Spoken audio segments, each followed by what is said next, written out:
El quinto evangelio. Samael Aun Weor. Conferencia número 66. Enseñanzas fundamentales sobre la meditación. La ciencia de la meditación. Fecha de grabación: 1972. Fuente en audio: se da por perdida. Lugar de grabación: no consta.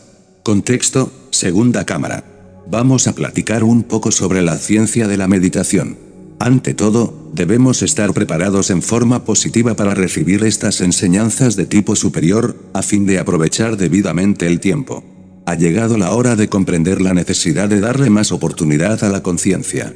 Normalmente vivimos nosotros, tan pronto en un piso de nuestro templo interior como en otro.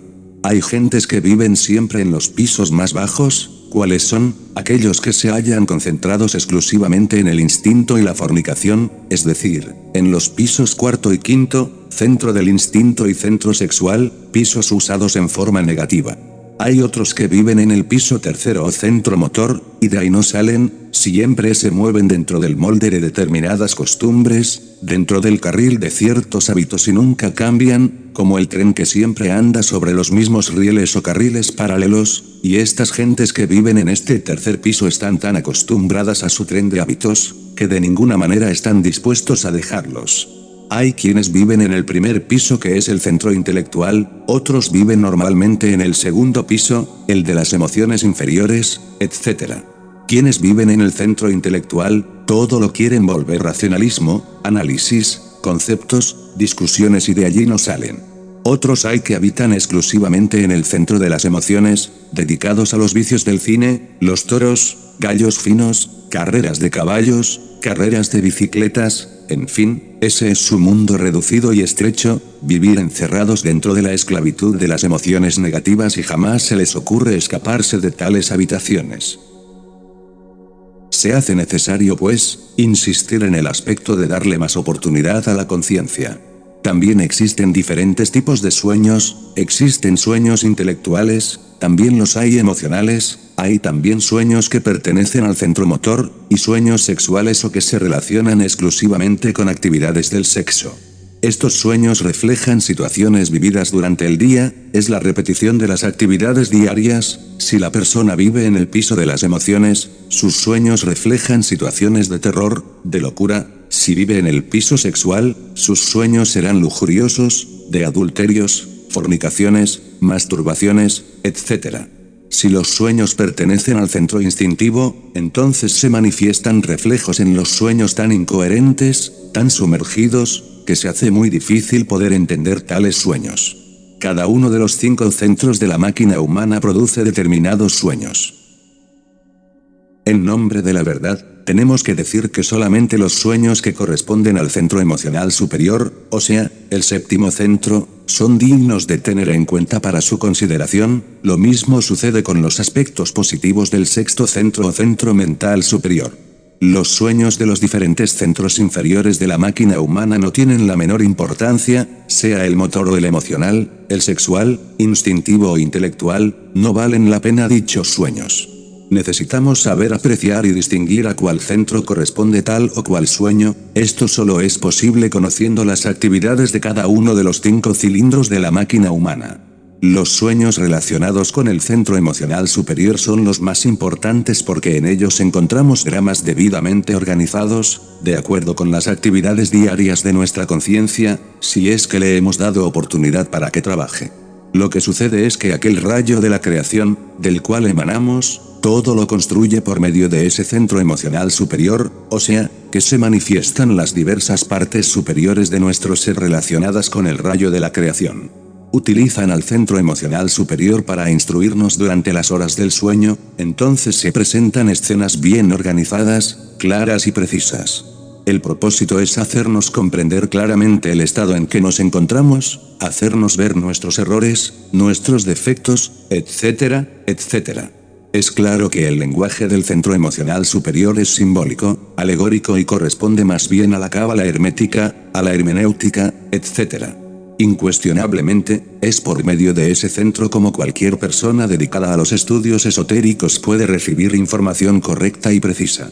Ya hemos enseñado a ustedes que uno debe acostarse siempre con la cabeza hacia el norte, en posición de cúbito dorsal, es decir, boca arriba y con el cuerpo relajado, suplicándole a la Divina Madre Kundalini que nos dé instrucción esotérica. También hemos enseñado que hay necesidad de acostarse colocado sobre el lado derecho en la posición de la figura del león, y una vez que despierte el discípulo, debe no moverse y hacer un ejercicio retrospectivo para recordarse de sus experiencias durante el sueño, hasta grabarlas y registrarlas debidamente en su cerebro y memoria, etcétera, etcétera. Pero es necesario aclarar que no todos los sueños tienen importancia. Los sueños sexuales son de tipo pornográfico, erótico, con poluciones nocturnas, etcétera, son sueños de naturaleza completamente inferior. No queremos con eso de ninguna manera desdeñar el centro sexual, no, lejos de ese propósito estamos. En el sexo se encuentra el mayor poder que puede liberar al hombre del dolor humano, y también el peor poder que puede esclavizar al hombre. En cuanto al sueño instintivo motor, tampoco vale la pena, porque como ya dijimos, solamente refleja las actividades del día, lo mismo que los sueños relacionados con el centro emocional, son de tipo pasional, brutal, no tienen tampoco la menor importancia. Los sueños intelectuales, no son más que simples proyecciones que no vale la pena tener en cuenta. Los únicos sueños dignos de entrar a considerar seriamente son aquellos que se relacionan con el centro emocional superior, mas esto hay que saberlo entender para evitar equivocaciones lamentables. Es necesario saber interpretar los mensajes puramente alegóricos que recibimos del centro emocional superior, son enseñanzas dadas por hermanos superiores de la Blanca Hermandad, o por las partes superiores de nuestro ser. Esto nos hace ver la necesidad urgente que tenemos de comprender el profundo significado de todo simbolismo, que debemos saber traducirlo en forma precisa de acuerdo con nuestro desenvolvimiento interior. Sin embargo, después de hacer estas aclaraciones sobre el sueño, debo decir que necesitamos con urgencia pasar nosotros más allá del mundo de los sueños, despertar en los mundos internos o mundos superiores, mas esto solo es posible dándole mayores oportunidades a la conciencia. Normalmente, la mente vive accionando y reaccionando permanentemente de acuerdo con los impactos del mundo exterior. Comparemos esto con el caso de un lago al cual lanzamos una piedra. Veremos cómo produce muchas ondas que van desde el centro hacia la periferia, es la reacción del agua contra el impacto proveniente del mundo exterior. Algo análogo sucede con la mente y los sentimientos. Si alguien nos hiere con palabras duras, ese impacto de la palabra dura llega al centro del intelecto o centro pensante y desde allí reaccionamos en forma violenta. Si alguien nos ofende el amor propio, nos sentimos molestos y reaccionamos posiblemente en forma brutal. En todas las circunstancias de la vida, la mente y el sentimiento toman parte activa y reaccionan incesantemente. Lo interesante sería, mis caros discípulos, no darle oportunidades ni al sentimiento ni a la mente. Es urgente una mente pasiva, y esto naturalmente molesta a los mentalistas de todas partes. La mente pasiva está en contra de todos aquellos que dicen que en la mente está el poder y que el hombre debe ser el rey, el que manda, y el que domina con su mente poderosa. Son sofismas de los mentalistas como aquel de que el que aprende a manejar la mente va tan seguro al triunfo como la flecha del viejo arquero. Al fin y al cabo, no son más que sofismas extractados de las fantasías intelectuales que no tienen ninguna forma esotérica. Pensar negativo, esto horroriza a los positivistas de la mente y sin embargo, la forma negativa de la mente es la más elocuente, no pensar es la forma más elevada del pensamiento. Cuando el proceso de pensar se ha agotado, adviene lo nuevo, esto hay que saberlo entender. Una mente que no proyecte, una mente pasiva puesta al servicio del ser, resulta un instrumento eficiente, porque la mente está hecha para ser receptiva, para servir de instrumento pasivo, mas no de instrumento activo. La mente en sí misma, es femenina, y todos los centros deben marchar armoniosamente de acuerdo con la sinfonía universal de la serenidad pasiva. En estas condiciones, no debemos permitir ni a la mente, ni a los sentimientos, tomar parte en las diversas circunstancias de nuestra existencia. Hasta hace poco tiempo, yo mismo pensaba que los sentimientos pertenecían al ser, pero con la investigación y la experiencia, he venido a verificar que pertenecen al ego, y que están íntimamente relacionados con el centro emocional inferior. La terapia que necesitamos conocer a fondo para evitar cualquier desequilibrio interior con repercusiones exteriores, esto es, no permitirle a la mente ninguna clase de reacción, si alguien nos hiere, no permitirle a la mente que reaccione, ojalá hubiere quien nos hiriese cada rato nuestros sentimientos para podernos entrenar mucho mejor. Mientras más nos insulten, mejor todavía para nuestro entrenamiento, porque tendremos muchas oportunidades de no permitirle a la mente ni a los sentimientos que reaccionen, es decir, que no intervengan ni se metan en ninguna de las circunstancias de nuestra vida. Es claro que el estado pasivo de la mente, del sentimiento y de la personalidad, exige una tremenda actividad de la conciencia. Esto nos indica que cuanto más activa permanezca la conciencia, mucho mejor para lograr el despertar de la misma, porque así la conciencia tendrá que despertar inevitablemente estando en permanente actividad. Me viene en estos momentos a la memoria, el Buda Gautama Sakyamuni. En cierta ocasión, estaba el gran Buda sentado al pie de un árbol en profunda meditación, cuando llegó un insultador, echó contra el Buda toda su baba difamatoria, procuró herirlo tremendamente con la palabra. El Buda continuaba meditando, mas el insultador seguía provocando, insultando, hiriendo. Al mucho rato después, el Buda abrió los ojos y preguntó al insultador: «Oh hermano mío, si a ti te traen un presente y tú no captas el presente, ¿de quién queda siendo dicho presente?». El insultador respondió: «Pues mío, claro está». Entonces le dijo el Buda: «Hermano mío, llévate tu presente, no puedo aceptarlo». Y siguió meditando. He ahí, una lección tan sublime y tan hermosa. El Buda no permitió que su mente ni sus sentimientos reaccionaran, porque el Buda vivía plenamente despierto metido dentro de su propia conciencia y no daba la menor oportunidad ni a la mente ni a los sentimientos para reaccionar en ningún momento, ni bajo ninguna circunstancia. Así es como debemos proceder nosotros, queridos discípulos. La escuela la tenemos en todas partes, solamente tenemos que saberla aprovechar, saber entrenarnos, dándole mayores y mejores oportunidades a la conciencia para que trabaje en forma continua, de instante en instante hasta despertar totalmente. La escuela la tenemos en todas partes, solamente tenemos que saberla aprovechar debidamente, sabiamente, la tenemos en nuestra casa, en la oficina, en el taller, en la fábrica, en la empresa, en la calle y en todas partes, hasta en el templo, con los compañeros de estudio, con los hijos, con los padres, con la esposa, sobrinos, nietos, primos, parientes, amigos, etcétera, etcétera. Todo gimnasio psicológico, por duro que sea, por difícil que nos parezca, es indispensable para nosotros. Todo el secreto está en no permitir ni a los sentimientos ni a la mente intervenir en nuestros asuntos prácticos de nuestra vida. Debemos siempre permitirle a la conciencia que sea ella la que actúe, la que mande, la que trabaje, la que hable y haga y ejecute todas nuestras actividades diarias, así nos preparamos armoniosamente para la meditación. Hablando, pues, ya que en el terreno práctico de la meditación, tenemos que decir que lo que buscamos es, precisamente, pasar más allá de la mente y de los sentimientos, y esto es posible si en la vida práctica nos hemos entrenado intensivamente y nos hemos preparado a través de la vida diaria para estos fines maravillosos. Esto de la meditación, se hace difícil cuando en la vida práctica diaria, no hemos pasado por un riguroso entrenamiento, cuando no nos hemos entrenado debidamente en el gimnasio psicológico de la convivencia social y familiar de nuestra vida diaria. Debemos, durante la meditación, desembotellar la esencia, el buddhata, lo mejor que tenemos dentro, lo más digno, lo más decente. Precisamente esta esencia o buddhata, se encuentra enfrascada entre los elementos inhumanos, entre ese compuesto de agregados psicológicos que constituyen el mí mismo, el sí mismo, el ego. No sería posible experimentar lo real, la verdad, lo que ciertamente nos interesa a todos, si no lográramos sacar a la esencia de entre el ego. Una esencia embotellada entre el ego, no puede experimentar lo real, tendrá que vivir siempre en el mundo de los sueños, en el centro intelectual, en el centro instintivo, en el emocional, en el centro motor o en el sexual, pero no podrá en modo alguno escaparse para experimentar la verdad. El gran Kabir Jesús dijo: «Conoced la verdad, y ella os hará libres». La verdad no es cuestión de teorías, no es de creer o de no creer, tampoco es cosa de conceptos y opiniones, no se pueden hacer conclusiones con respecto a la verdad, pero, ¿qué es una opinión?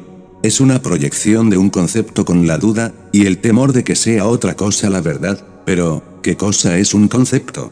Sencillamente un razonamiento elaborado y debidamente proyectado por la mente que puede coincidir o no con tal o cual cosa. Pero, ¿podemos asegurar que un concepto o una opinión emitida por el intelecto sea precisamente la verdad? No. ¿Qué cosa es, pues, una idea? Una idea puede ser magnífica, por ejemplo, podríamos hacernos o formarnos una idea con respecto al Sol, estas podrían estar más o menos exactas, más o menos equivocadas, pero no son el Sol. Así también podríamos formarnos múltiples ideas con respecto a la verdad. Cuando a Jesús el Cristo le preguntaron qué es la verdad, guardó silencio. Cuando al Buda Gautama Sakyamuni le hicieron la misma pregunta, dio la espalda y se retiró. Es que la verdad no puede ser definida con palabras, una puesta de sol tampoco, cualquiera puede tener un gran éxtasis cuando el sol está para ocultarse entre los esplendores de oro sobre la cordillera, y tratar de comunicar a otros esa experiencia mística, pero es probable que ese otro señor no sienta lo mismo. Así también la verdad es incomunicable, es real solo para aquel que la ha experimentado por sí mismo. Cuando nosotros logramos, en ausencia del ego, experimentar la verdad, podemos evidenciar un elemento que transforma radicalmente. Esto es un elemento de altísimo voltaje, esto es posible, pero hay que saber cómo, poniendo a trabajar la conciencia para que reemplace completamente a la mente y al sentimiento, que sea ella la que funcione, la conciencia incorporada, integrada dentro de nosotros. Debemos tener una mente pasiva, un sentimiento pasivo, una personalidad pasiva, pero una conciencia totalmente activa. Comprender esto es indispensable, es urgente para poder hacernos prácticos en meditación. Con la técnica de la meditación, lo que buscamos es información. Un microscopio nos puede informar sobre la vida de los microbios, bacterias, células, microorganismos, etc. Cualquier telescopio puede darnos alguna ligera información sobre los cuerpos celestes, planetas, aerolitos, estrellas, etc., pero la meditación va mucho más allá, porque nos permite conocer la verdad desde una hormiga, hasta un sol, la verdad de un átomo o de una constelación. Lo más importante es aprender, saber en qué forma debemos nosotros desligar, sacar a la conciencia de entre la mente y el ego, cómo vamos a extraer a la conciencia de entre el sentimiento, cuando sometemos a la mente y al sentimiento, pues obviamente estamos rompiendo cadenas, estamos saliéndonos de entre ese calabozo fatal, de entre esa cárcel, en esas condiciones nos estaremos preparando para la meditación. Ante todo, lo más importante es saber meditar. Hay que aprender la técnica correcta. En el mundo oriental, se hace mucho énfasis en las posiciones de Padmasana con las piernas cruzadas, pero nosotros no somos orientales, y podemos meditar de acuerdo a nuestras costumbres y maneras. Además, no todos los orientales meditan con las piernas cruzadas. En todo caso, cada cual debe adoptar la posición que mejor le convenga. El que quiera meditar con las piernas cruzadas, pues que lo haga, no se lo vamos a prohibir, aunque no es la única asana práctica para la meditación. Para una meditación correcta, podemos también sentarnos en un cómodo sillón con los brazos y las piernas bien relajados, el cuerpo en general bien relajado, que ningún músculo quede en tensión. Habrá también quien quiera tomar la posición flamígera de la estrella de 5 puntas, los dos brazos abiertos hacia los lados y las piernas abiertas también hacia los lados, acostados de cúbito dorsal sobre el suelo o sobre su lecho con la cabeza hacia el norte, en fin. Cada cual puede tomar la figura o la posición que quiera, o la que mejor se acomode. Si es que de verdad queremos sacar nuestra conciencia o esencia de entre la mente, o de entre los sentimientos, o de entre el yo psicológico, pues poco importa la posición que tomemos o queramos darle forma especial, no, lo único interesante es saber meditar, no importa lo demás. Cualquiera puede tomar una posición oriental si así lo quiere, otro quiere tomar una posición occidental, pues lo puede hacer, otro quiere tomar cualquier otra posición que mejor le pareció, pues lo puede hacer. Lo importante es que esté cómodo y que pueda hacerse una buena meditación. Cada uno es cada uno, y lo único que tiene que hacer es buscar la posición más cómoda sin ceñirse a ninguna regla o patrón de asana o de sistema. Es muy conveniente, sí, relajar el cuerpo. Esto es indispensable en la posición que sea, a fin de que el cuerpo esté cómodo, eso es obvio. Muchas veces les he explicado a ustedes cómo se trabaja con el mantra Ham, Sa, que se pronuncia así, Ham, Sa, este mantra es el símbolo maravilloso que en el oriente hace fecunda las aguas caóticas de la vida, el tercer logos. Lo importante, pues, queridos discípulos, es saber cómo vamos a vocalizar esos mantras, cuáles son sus poderes. Normalmente, las fuerzas sexuales fluyen desde adentro hacia afuera en forma centrífuga, y debido a eso existen las poluciones nocturnas cuando se tiene un sueño basado en el centro sexual. Si el hombre organizara sus sistemas vitales y en lugar de propiciar el sistema centrífugo, utilizara el sistema centrípeto, es decir, que el hombre hiciera fluir las fuerzas sexuales de afuera hacia adentro mediante la transmutación, aunque hubiese el sueño erótico, no habría poluciones, pero como no tiene el hombre organizada la cuestión sexual así en forma centrípeta, pues de hecho viene la polución, la pérdida del esperma sagrado o licor espermático. Si uno quiere evitar poluciones, debe saber organizar sus fuerzas sexuales, estas fuerzas se hallan íntimamente relacionadas con el alimento, con el prana, con la vida, eso es obvio. Existe, pues, una intensa y profunda relación entre las fuerzas sexuales y la respiración, que debidamente combinadas y armonizadas, originan cambios fundamentales en la anatomía física y psicológica del hombre. Lo importante es hacer refluir esas fuerzas sexuales hacia adentro y hacia arriba en forma centrípeta, solo así es posible hacer un cambio específico en el oficio y funciones que puede cumplir la fuerza creadora sexual. Hay necesidad de imaginar la energía creadora en acción durante la meditación, hacer que suba en forma rítmica y natural hasta el cerebro, mediante la vocalización del mantra que ya hemos explicado en este capítulo, en esta práctica de meditación, no olvidando las inhalaciones y exhalaciones del aire, en forma sincronizada en perfecta concentración, armonía y ritmo. Es necesario aclarar que debe ser más profunda la inhalación que la exhalación, sencillamente porque necesitamos hacer fluir la energía creadora desde afuera hacia adentro, es decir, hacer más corta la exhalación que la inhalación. Con esta práctica llega el momento en que la totalidad de la energía fluye de afuera hacia adentro y hacia arriba, en esta forma centrípeta. La energía creadora organizada, como ya dijimos, en forma centrípeta, cada vez más profunda de afuera hacia adentro, es claro que se convierte en un instrumento extraordinario para la esencia, para despertar conciencia.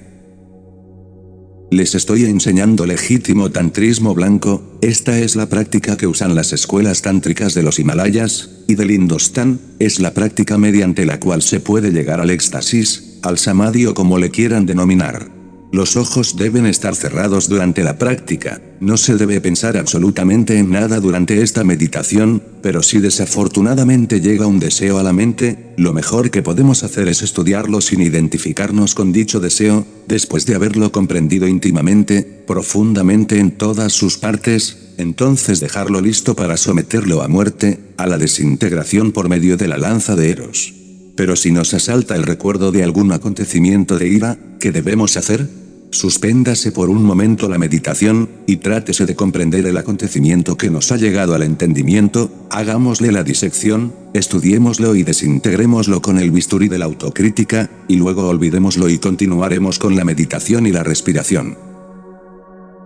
Si de pronto viene a nuestra mente algún recuerdo de cualquier acontecimiento de nuestra vida desde hace 10 o 20 años atrás, hagamos el mismo uso de la autocrítica y utilicemos el mismo bisturí para desintegrar tal recuerdo, para ver qué es lo que tiene de verdad. Una vez que estemos seguros de que no viene nada más a la mente, entonces continuemos con la respiración y la meditación sin pensar en nada, haciendo resonar dulcemente el mantra Hansaj, tal como suena, prolongando la inhalación y corta la exhalación. Repetimos el mantra Haam, Saj, Haam, Saj, etc., con profunda quietud y silencio auténtico de la mente, solo así, la esencia podrá escaparse aunque sea por un momento, para sumergirse en lo real. Mucho se ha hablado sobre el vacío iluminador, es claro que podemos llegar a vivenciarlo por sí mismos, es en ese vacío donde venimos a encontrar las leyes de la naturaleza, tal cual son en sí mismas y no como aparentemente son. En este mundo físico solamente vemos la mecánica de causas y efectos, pero no conocemos las leyes de la naturaleza en sí misma, mientras que en el vacío iluminador podemos reconocerlas en forma natural, sencilla, tal cual son. En este mundo físico podemos percibir figuras planas, por fuera, pero, ¿cómo podremos verlas tal cual, por dentro, por los lados, etc.? En el vacío iluminador podemos conocer la verdad tal cual es, y no como aparentemente nos parece. Podemos evidenciar la verdad de una hormiga, de un mundo, de un sol, de un cometa, etc. La esencia sumergida entre el vacío iluminador, percibe con su centro espacial, todo lo que ha sido, lo que es, y lo que será, y sus radiaciones llegan a la personalidad, las percibe la mente. Resulta interesante, que mientras la esencia se encuentra sumergida allá, en el vacío iluminador vivenciando lo real, los centros de la máquina humana, emocional y motor se integren con el intelectual, y la mente receptiva capte y recoja las informaciones que llegan de la esencia. Por eso cuando la esencia sale del vacío iluminador y vuelve a penetrar en la personalidad, la información no se pierde, queda acumulada en el centro intelectual. Se nos ha dicho que para poder formar un vacío se necesita indispensablemente de una bomba de succión, mas esta la tenemos en la espina dorsal, los canales de Ida y Pingala, por donde sube la energía creadora al cerebro. También se nos ha dicho que se necesita una dinamo, esta está en el cerebro y en la fuerza de la voluntad, y es obvio que, en toda técnica debe haber un generador. Afortunadamente, tal generador son los órganos creadores, el sexo, la fuerza sexual. Teniendo el sistema y los elementos, podemos formar el vacío iluminador, la bomba, la dinamo y el generador son los elementos que necesitamos para lograr tal vacío iluminador en la meditación, y solamente mediante el vacío absoluto, podemos nosotros conocer lo real, pero necesitamos que la esencia penetre en ese vacío absoluto. En los textos antiguos, se habla mucho sobre el santo Okidanok, omnipresente, omnipenetrante, omnisciente, él emana naturalmente, del sagrado absoluto solar. ¿Cómo podríamos nosotros llegar a conocer en sí mismo al santo Okidanok, si no logramos entrar en el vacío iluminador? Pues sabido es que el santo Okidanok está entre el vacío iluminador, es uno con el gran vacío. Cuando uno se halla en el éxtasis, pasa más allá de la personalidad. Cuando se halla entre el vacío iluminador experimentando la realidad del santo Okidanok, es el átomo, el cometa que pasa, es el sol, el ave que vuela, es la hoja, es el agua, vive en todo lo que existe. Lo único que se necesita es tener valor para no perder el éxtasis, porque al sentir uno que está diluido en todo, y uno es todo, siente temor a la aniquilación, piensa, ¿dónde estoy? Porque estoy en todo, viene pues el razonamiento, y de hecho pierde el éxtasis y de inmediato vuelve a quedar metido, encerrado otra vez dentro de la personalidad, pero si uno tiene valor, no pierde el éxtasis.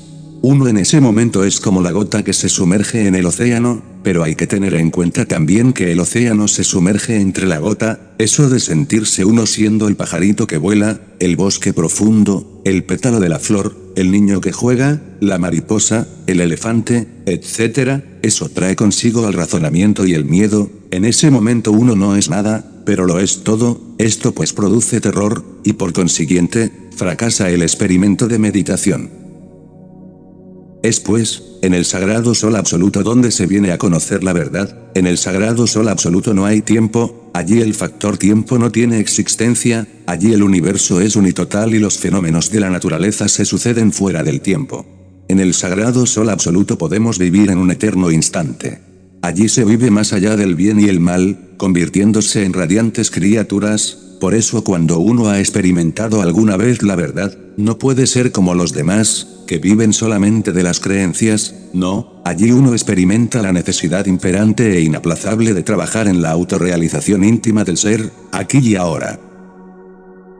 Una cosa es experimentar, o vivenciar el vacío iluminador, y otra cosa es, autorrealizarnos íntimamente. Por eso hay necesidad de saber meditar, aprender a meditar, es urgente comprender la meditación. Yo espero que ustedes entiendan esto, que se ejerciten en la meditación, a fin de que un día puedan ustedes desembotellar la esencia y experimentar la verdad. Aquel que logre desembotellar la esencia, y meterla dentro del vacío iluminador, tendrá que ser distinto, no podrá ser como los demás. Para esto hay que hacer un curso especial, la persona será diferente y dispuesta a luchar hasta el máximo, con el único propósito de realizar el vacío iluminador, dentro de nosotros mismos, aquí y ahora. En el Oriente, cuando un discípulo llega a esas experiencias maravillosas de experimentar la verdad, y va a informarle a su gurú, este lo golpea fuertemente con sus manos. Es claro que si el discípulo no ha organizado la mente, pues, reaccionará contra el gurú, ¿verdad? Pero esos discípulos están ya muy bien entrenados, esto es para equilibrar los valores y probar al discípulo para ver cómo va en la muerte de sus defectos. Espero que ustedes hayan comprendido a fondo lo que en realidad es la ciencia de la meditación, con el objeto de que la practiquen intensamente en sus hogares, y en los templos de oración.